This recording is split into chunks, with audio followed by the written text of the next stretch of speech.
Mesdames et Messieurs, je vais commencer cette conférence de presse par la lecture d'un texte liminaire. Très chers confrères,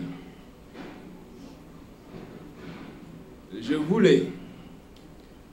après la parution du tome 1 de Macky Sall face à l'histoire,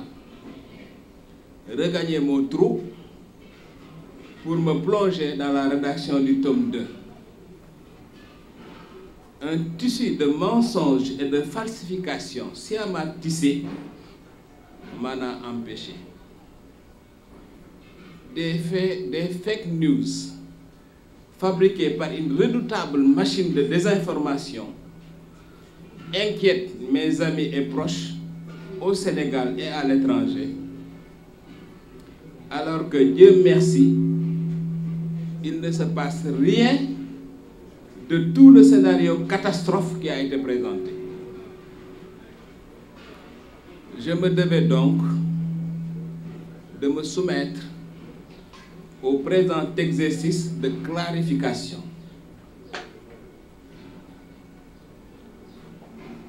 Mes chers confrères, il y a un mois, paraissait Macky Sall face à l'histoire, passage sous scanner d'un pouvoir africain. Quel boom! Quelle histoire! Depuis l'explosion de ce que Alioune Tine a appelé une bombe à fragmentation,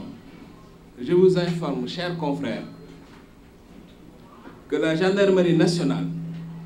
a placé mon domicile, ma famille et moi-même sous protection. Je n'ai rien demandé. L'État du Sénégal a pris ses responsabilités après avoir découvert des manœuvres pour s'attaquer aux miens et à moi-même. Le courageux journaliste Alioune Ndiaye a raison. Nous vivons actuellement dans ce pays sous une dictature de la pensée. Mais moi, Cheikh Yérim Seck, j'ai décidé de ne pas me soumettre. Un mois après sa parution, je puis vous assurer que Macky Sall, face à l'histoire, a battu tous les records de vente dans le genre de l'essai politique. Plusieurs milliers d'exemplaires ont été écoulés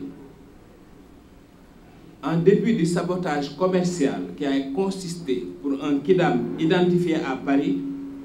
à balancer sur le net la version PDF de l'ouvrage. Destiné à nuire, ce geste a fini par rendre service. Tous les Sénégalais sachant lire, qui n'ont pu se procurer la version papier, ont eu la possibilité de consommer le livre sur le net. Cela me donne d'ailleurs une idée pour la vulgarisation du tome 2 à paraître. Ce qui m'importe en effet, c'est moins de gagner de l'argent que d'être lu. Dieu merci, le tome 1 doit sans doute être l'ouvrage politique le plus lu de l'histoire de notre République grâce à l'effet multiplicateur d'Internet. Contrairement à l'analyse de mon distingué confrère Charles Faye, je n'ai pas cherché à choquer pour créer le buzz afin de pouvoir vendre et gagner des milliards. Je déclare solennellement que l'argent issu de la vente du tome 1 sera versé sous l'œil des caméras à des œuvres caritatives. Autre fake news que je me dois de relever. Ce livre n'a été commandité par personne. Je ne suis pas, au regard de l'idée que j'ai de moi-même, un individu qu'on commandite. Ce livre m'a été inspiré par l'observation de mon pays avec le recul. Il visait un seul objectif, susciter le débat dans le souci de mieux faire. Voilà pourquoi j'ai regardé avec intérêt les mises au point de la Sénélec et de la Compagnie d'électricité du Sénégal en réaction au chapitre 5 relatif à la gouvernance non sobre et non vertueuse du secteur de l'énergie. Tout comme le communiqué du ministère de la Pêche en réponse au chapitre consacré au massacre du secteur de la pêche. Le député Mamadou Lamine Diallo ayant initié des commissions d'enquête parlementaires sur la base des chapitres 5 et 9 du livre, le Sénégal saura donc qui a dit la vérité au sujet de l'énergie et de la pêche. Les commissions d'enquête, je pense, vont me départager avec la Sénélec, avec CES et avec le ministère de la Pêche. J'ai lu avec respect les textes du chroniqueur MLD et de l'expert pétrolier Abdoulatif Kane, même s'ils ont été critiques envers mes écrits. En revanche, je laisse à leur sort ceux dont les pères et mères ont enfanté des insulteurs. Quel drame que celui d'une mère d'avoir mis au monde un insulteur pour le compte de l'enfant d'une autre femme. C'est un vrai drame ça, c'est plus qu'un drame, c'est une tragédie. Le paroxysme du mensonge a été atteint avec la fake news du divorce entre Astou Dione et moi. Je rectifie une autre information tout aussi mensongère. Je n'ai pas été convoqué, contrairement à la une de ce journal, qui cherchait visiblement à surfer sur le buzz lié à mon nom. Ma société Siscom est opposée au CICES devant le tribunal du commerce depuis plus de 2 ans.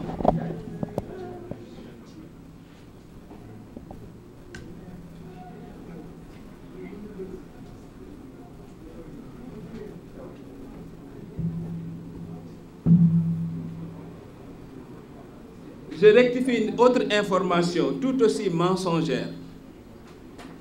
Ma société, je n'ai pas été convoqué, contrairement à la une de ce journal, qui cherchait visiblement à surfer sur le buzz lié à mon nom. Ma société Siscom est opposée au CICES devant le tribunal du commerce depuis plus de 2 ans. Le CICES demande 140 millions à Siscom, qui à son tour lui réclame 250 millions suite à une rupture unilatérale de contrat. Le litige est en cours devant le tribunal du commerce qui traite avec mes avocats et ne m'a jamais convoqué. Le paroxysme du mensonge a été atteint avec la fake news du divorce entre Astou Dione et moi. Je rectifie une autre information tout aussi mensongère.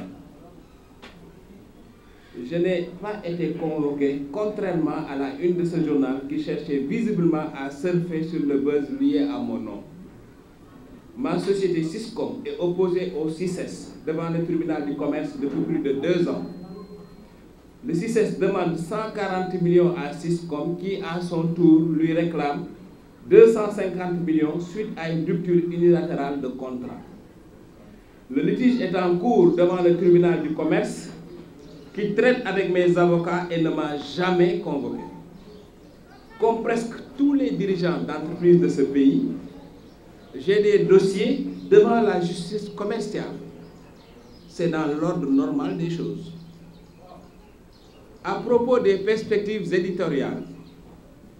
le tome 2 de l'ouvrage est en cours de rédaction. Sa date de parution est tributaire de l'évolution de l'actualité politique au cours des prochains mois. D'ici là,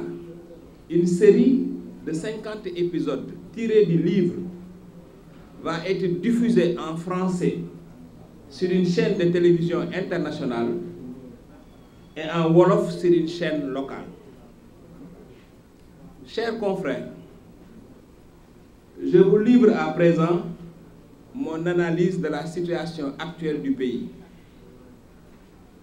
Je pense que tous doivent s'employer à apaiser les tensions politiques en cours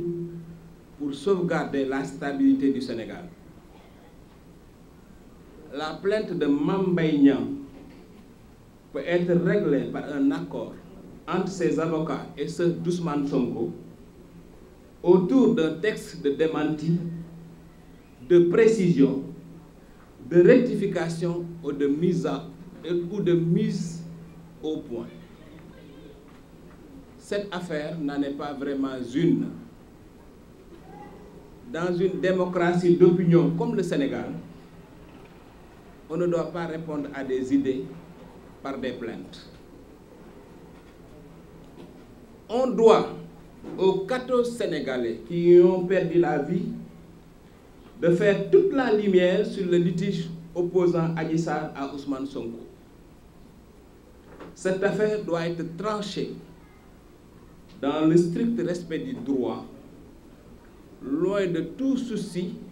d'élimination d'un adversaire politique. Macky Sall doit édifier les Sénégalais sur sa conduite en 2024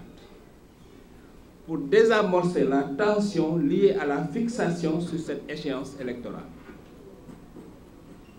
La société civile, les régulateurs sociaux comme les guides religieux, les communicateurs traditionnels doivent tous s'impliquer dans cette œuvre urgente de pacification du climat politique. li ma wax ci nasaraan moom laa leen di faram-fàcceel léegi ci wolof bu ko defee ñu daal di dugg ci waxtaan bi. maa ngi tàmbale di wax ni maa ngi am mbégte bu baax ñëw fii parce que fii moom sama kër rakk la fii mooy kër Pam Ngagne Ndiaye ku ne ku ma xam nga Pam Ngagne Ndiaye ku ma gis nga Pam Ngagne Ndiaye même pas besoin de parler quoi. Bon donc lii nga xam ne moom laa wax ci nasaraan moom laa leen di faram-pàccee ci lan laa wax dama ni bi tome 1 wu livre bii génnee nga xam ne mooy Macky Sall face à l'histoire lii bi mu génnee parce que Macky Sall face à l'histoire mënul a jeex te Macky Sall continuer nekk ci nguur gi faaw ñu topp ko ba histoire politique am moom jeex moo tax lii tàmbali la dafa am leneen lu ciy topp li ciy topp nag mën na génn balaa 2024 bu fekkee Macky Sall du bokk mais bu Macky Sall dee bokk après 2024 lay génn parce que loolu question de logique la voilà. bi ma bindee lii ba pare nag li ma bëggoon mooy dem toog dencuwaat fi ma nekkoon pour mën a bind tàmbalee bind tome 2 bi waaye ay kàcc yu bari yoo xam dañ leen a dajale ñaw leen ba mu niroog dëgg di ko wax ba mu jaaxal sama xarit yi nga xam ne ñi ngi fii ak ñi nekk bitim réew moo tax loolu ma programme woon mënatu la nekk faaw ma génn leeral ndax damay toog ay nit di ma woo fii ak ci bitim réew ñi naan ma massaak ñi naan ma kii te man xaw ma lu xew parce que dara xewloo fe mais nit ñi mën nañoo kàcc benn façon kàcc mën a dajale ay wax benn façon dajale wax boo xam ni wax ci internet bi loo xam ni dara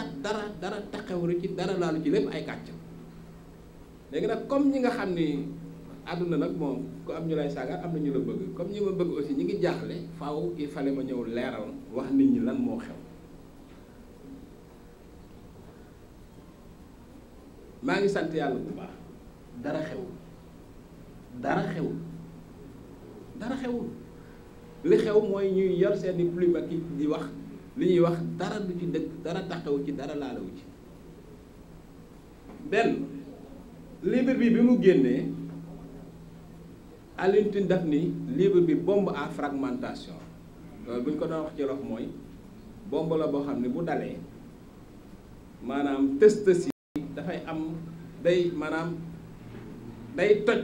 dagg yoo xam ne dafay tës yi di dal fii di dal fii di dal fii noonu la ko décrire bomb boobu nag jàpp naa ne mën na njëkk a dal ndax depuis bi livre bi génnee ba léegi gendarmerie nationale dañ ma woo ni ma faaw ñu garder la garder say njaboot garder sa kër di la xool di la wattu man leen man demandé wu ma dara laaju ma dara ñu ne ma demandé woo dara laajoo dara mais information yu ñu am moo tax faaw ñu wattu la man nag damaa jàpp ni yàlla rek moo mën a wattu nit mais loolu aussi responsabilité état Sénégal la bu ñu jàppee ni am na sénégalais boo xam ne nii taxawaayam ci réew mi mën na koo jural loraange ñu jël pour protéger ko man nag laajuma dara il faut mu leer parce que sénégalais aussi xam nga ni ñuy xalaatee ak ni ñuy waxe benn moo tax ma ni loolu dafay jox dëgg li Alioune Ndiaye wax Alioune Ndiaye nee na dëkk bii léegi ci dictature de la pensée la ñuy dund maanaam dem na ba nga xam ni kenn sañatu la wax li nga xalaat 17 millions sénégalais yëpp bu ñu d'accordoon ci dund loolu man duma ci bokk man moom dee moo ma gënal bañ a bind walla wax li ma gëm man moom duma ci mos a bokk voilà léegi nag livre bi mu génnee mën naa wax sénégalais yi ne leen jaay nañ ci loo xam ni de toute façon éditeur bi dina ko génne yépp dans le détail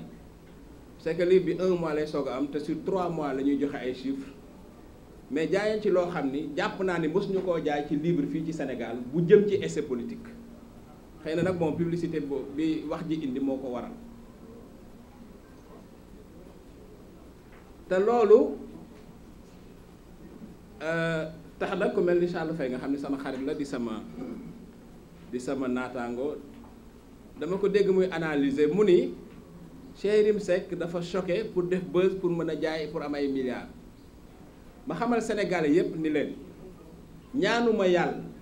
dërëm bu jóge ci livre bi man ma lekk ko duma ko def ci àdduna waxuma la sax mais bët yi ci gaa yi teg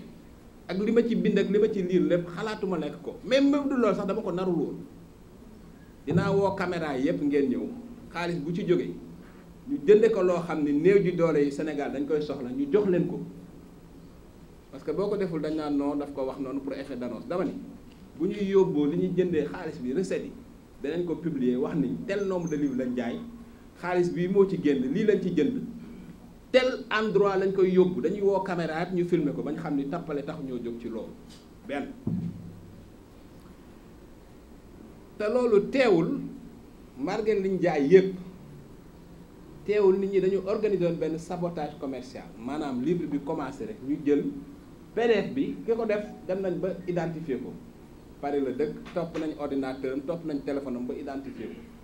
gars yi ne ñuy porte ma leen bu ko kenn porter plainte parce que li mu def daf ñu arrangé parce que teewul ñu jaay livre bi papier bi en même temps sénégalais yi mën a lire yépp lire nañ livre bi man li ma intéressé du am xaalis ci livre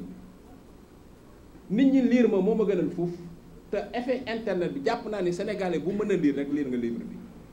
man loolu laa ci jublu woon dama ni loolu dafa ma jox idée pour tome 2 bii di ñëw dinañ xool lu ñuy def ba sénégalais yépp lire ko ñi am xaalis ak ñi amul xaalis ak ñi mën a jënd ak ñi mënta jënd parce que ce qui m'intéresse mooy xalaat yi may xalaat ci réew mi sénégalais yi mën ci jot loolu moo may intéressé voilà donc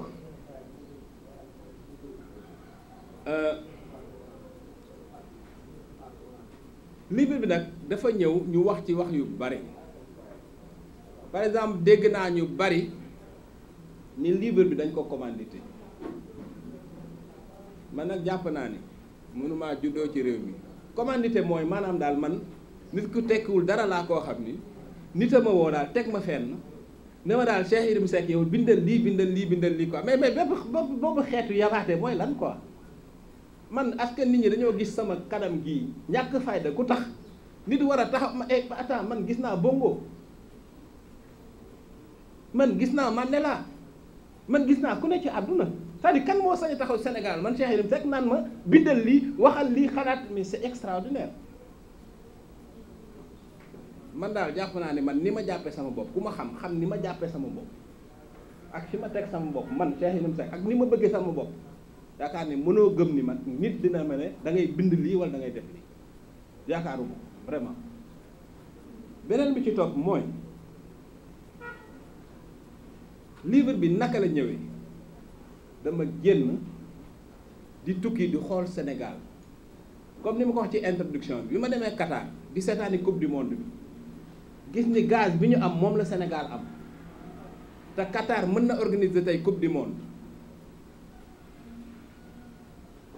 pendant que Qatar di organiser coupe du monde Sénégal tout le débat li leen intéressé woon mooy lan la Ousmane Sonko def ak Adji Sarr comme ni ma terminé introduction bi mais ma ne lii ça pose problème adduna bi ñëpp di dem ñu am gaz am pétrole war a organiser l'avenir tout notre problème mooy lan la Ousmane Sonko def ak Adji Sarr mais c'est un problème yooyu révolte yu mel noonu moo tax ma bind livre bi amul kenn amul benn sénégalais laa wax bu xam livre bi en dehors de kenn nit koo xam ni benn information laa doon récupérer ak moom bu xam existence su livre bi avant une semaine avant muy génn amul ci àdduna mais en dehors de évidemment sama famille y a des membres de ma famille yoo xam ni naturellement dañ koy xam jigéen bi ngay nelawal par force booy bind livre da koy xam mais amul beneen sénégalais laa wax de beneen sénégalais boo gisee livre bi amul préface loolu moo tax livre ba une semaine avant muy génn ku dul Malick Gakou mosu ko ci sénégalais xamu ko parce que dafa am ay vérification yu ma soxla woon ci affaire politique Sénégal coalition yeeg ay date ak yu ma xamul ku dul moom xamu ko keneen ku wax ci Sénégal ni xam na existence su livre bi ku dul Malick Gakou avant une semaine avant livre bi waxul dëgg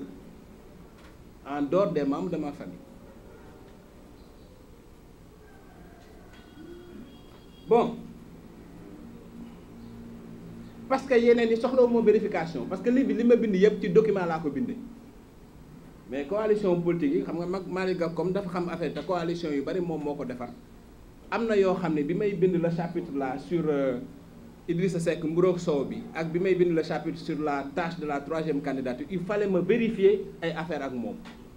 bi may vérifier ak moom nag la comprendre ni man mi am na lu may bind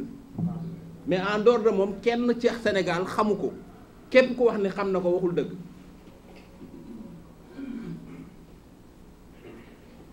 ma ne li ma jubloon ci livre bi mooy susciter débat maanaam li ma jàpp ni mooy problème mu réew mi ma dut ci baaraam pour nit ñi joxe seen xalaat débat bi nag bi ma ko susciter am na ñoo xam ni wax nañ wax joo xam ni intéressé na par exemple Sénélec compagnie d'électricité Sénégal ministère de la pêche mise au point yi ñu def xool naa ko rectificatif yi xool naa ko jàng naa ko intéressé na ma ñoom nag dama wax ñu weddi waaye yàlla def na Mamadou Lamine Diallo bi mu liiree chapitre 5 livre bi nga xam ne mooy wax ci affaire Sénélec beeg électricité bi lire article 9 lire chapitre 9 livre bi nga xam ni mooy wax ci wàllu napp bi dafa déposer Assemblée nationale procédure pour créer 2 commissions parlementaires benn bi enquête ci li ma wax ci chapitre 5 bi benn bi enquête ci li ma wax ci chapitre 9 bi commission d'enquête yi bu ñu liggéeyee Sénégalais yi dinañ xam ba xam man maa wax dëgg wala CES moo wax dëgg wala ministère de la pêche moo wax dëgg commission d'enquête yi ñoom rek laay xaar document yëpp mi ngi ma yor bu ñu ma woowee ma jox leen document yëpp bu ñu liggéeyee Sénégalais yi dañ xam ba xam chapitre 5 bi li ma ci wax mooy dëgg wala li waa Sénélec wax mooy dëgg dinañ xam ba xam chapitre 9 bi li ma ci wax mooy dëgg wala li waa ministère de la pêche wax mooy dëgg loolu moom mi ngi suñu kanam. am na yeneen intellectuels yu bind yoo xam ne d'accord uñu ak li ma kii mais respecté naa li ñu wax ku mel ni benn chroniqueur bu tudd MLD bind na loo xam ne lu metti na ci livre bi mais respecté naa loolu te liir naa ko. am na benn expert pétrolier bu tudd Abdou Latif Kane ni mu bind interpellé na ma pourtant d'accordul ak man par contre ñi nga xam ne nag seen yaay ak seen papa dañu jur saagakat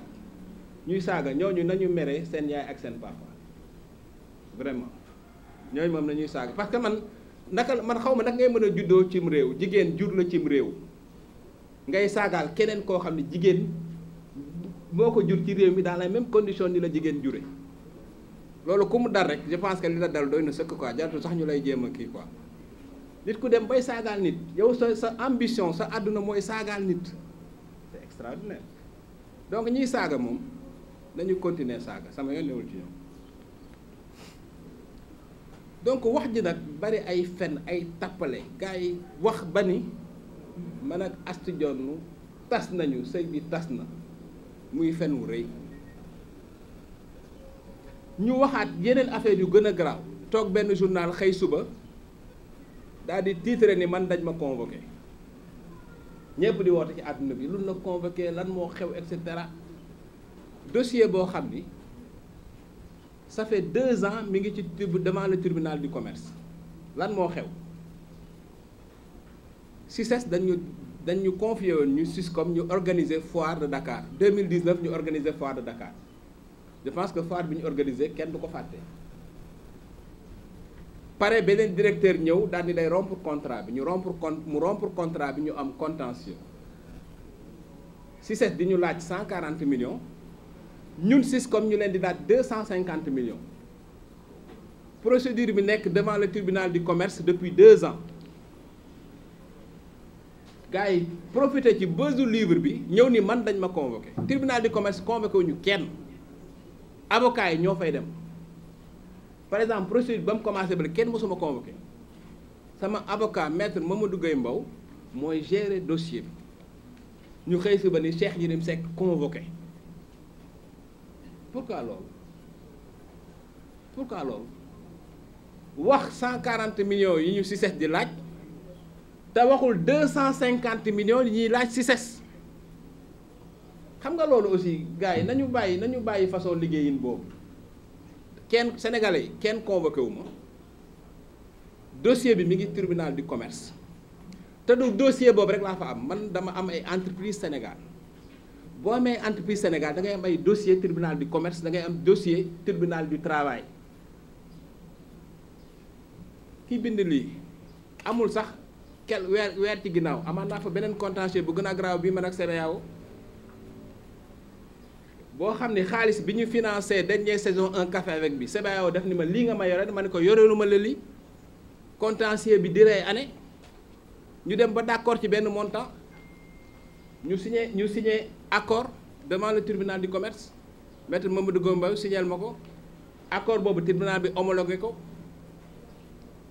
li ñu d'accord ni moom laa leen yoroon ma fay leen ko mais loolu day am tout le temps day am parce que dama yor ay entreprise di liggéey ci réew mi di am ay dossier parce que man xam nga dóoruma kees et puis du ma dóor kat donc damay am entreprise di liggéey comprendre donc maa ngi tribunal du commerce maa ngi tribunal du travail c'est normal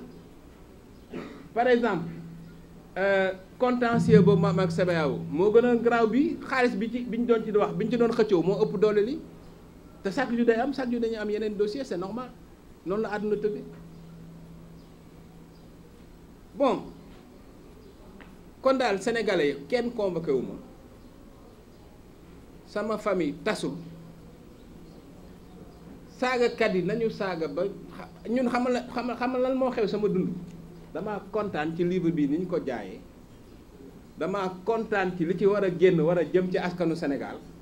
damaa kontaan ci intellectuels yi nga xam ni partout dans le monde muy sénégalais yi muy njiitu di ma woo ñii d'accord parce que àdduna noonu la xam nga li garaaw mooy nga bind livre kenn waxu ci lan yàlla nañ ci yàlla musal wax ji nag lu mu gën a bari gën a baax parce que wax ji succès la am na ñu fi bind livre yoo xam ni kenn ngaangu ci yàlla dégg naa sax benn chroniqueur bu ni jël bind livre rek jël en otage le pays loolu yàlla may ko ku ne loolu sant yàlla la donc dara xewul sénégalais yi dara xewul dara mu leer voilà léegi nag fi ma mujjee fi ma beneen point bi may kii mooy lan mooy topp ci livre bi li ci topp mooy tome 2 bi nga xam ne mooy topp ci lii parce que Macky Sall face à l'histoire mooy lan mooy dañu bëgg jaar-jaaru Macky Sall yépp ba mu tàmbalee politique ba muy jeexal ñu teg ko ci table bi donc comme Macky Sall jeexalagul li nga xam ne moo ko fi dese aussi dañ koy topp ba mu sës loolu mooy nekk ci tome 2 bi ma ni boobu maa ngi ciy liggéey boobu nag génnam mi ngi dépendre ci liy xew ci politique gu Sénégal ci weer yi di ñëw beneen bi ci topp mooy am na benn série boo xam ne mooy gën a rafet un café avec moo ko dàq moo ko ëpp doole boo xam ne le président face à l'histoire la tudd le président face à l'histoire la tudd boo xam ne ci livre bi la ñuy génnee série bi collaboration nag lañ ci am ak benn chaîne de télévision bu nekk bitim réew boo xam ne bu ñu tourné série bi chaîne de télévision boobu mooy génne version française du livre bi film bi maanaam dañ koy tourné ci français ci wolof sax lañ koy tourné après ñu doublé ko en français gelongal moo koy tourné su ko defee version française bi ñu diffusé ko ci benn chaîne de télévision internationale version wolof bi ñu diffusé ko fii ci Sénégal bon léegi fi ñu toll nag ci sama faram-fàcce bi damay ñëw ci analyse bi may def ci li xew Sénégal guddi yi ñu toll li ma wax léegi ci français moom lay faram-fàcce ci wolof dama jàpp ni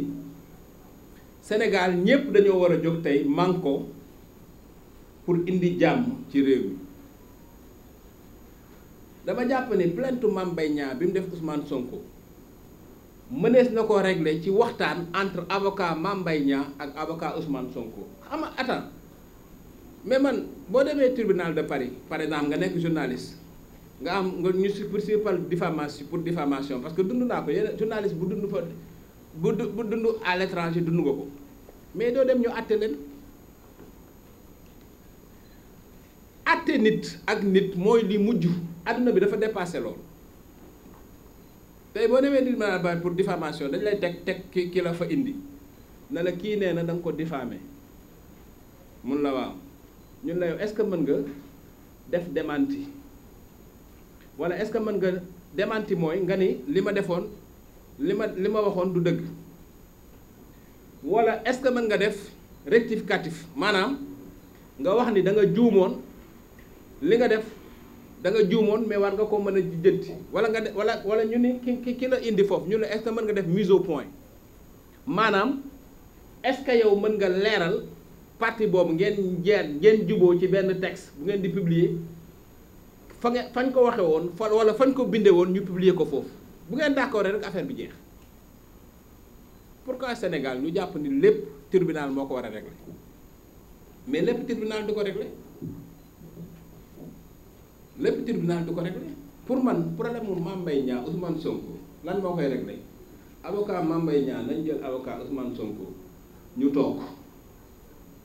ok man maa ni rapport IGE wala IGF erreur am na et cetera en tout cas ñu toog les deux parties trouver accord trouver benn texte de compromis dire ko mu jeex lan mooy problème et puis Sénégal démocratie d'opinion la moom laa wax léegi démocratie boo xam ne nit ñi dañuy wax li ñu xalaat nit ki du joxe xalaat nga tontoo ko plainte du tontu ci parce que du plainte rek li fi xew bari na mën ngaa def démenti mën nga contester mën nga def mise au point mën nga def rectificatif mais lépp am na mais lépp du xeex voilà beneen bi ci topp ma ni comme fukk ak sénégalais ak ñeent dañu faatu faaw ñu leeral problème Ousmane Sonko ak Adji Sarr leeral boobu nag dafa war a tegu ci charte ci droit warul doon mukk prétexte pour dajji wala génne adversaire politique loolu moom il faut mu leer c'est-à-dire dossier boobu dafa war a leer de toute façon parce que mënu fi def dégâts yi mu def ci réew mi te du leer mais leeral boobu nañ ko teg ci droit ak ci yoon loolu mooy dëgg beneen bi ci topp mooy dama jàpp ni Macky Sall dafa war a leeral position pour 2024 parce que tension bi yëpp am ci réew mi pression bi yëpp am ci réew mi xuloo beeg xeex beeg ngaayoo beeg yëpp xam nga lan moo tax parce que position Macky Sall moo leeragul bu position am leeroon rek affaire yi wàcc man loolu laa gëm loolu mooy sama analyse moo tax ma jàpp ni réew mi dafa toll foo xam ni société civile bi kilifa diine même communicateur traditionnel yi nga xam ne mën nañoo wax lu baax ñoom ñëpp dañoo war a taxaw jéem a xool ni ñuy def ba joyanti réew mi ba mu bañ a àgg ci musiba walla ci coow walla ci balaa loolu mooy li nga xam ne moom laa wax ci français bi.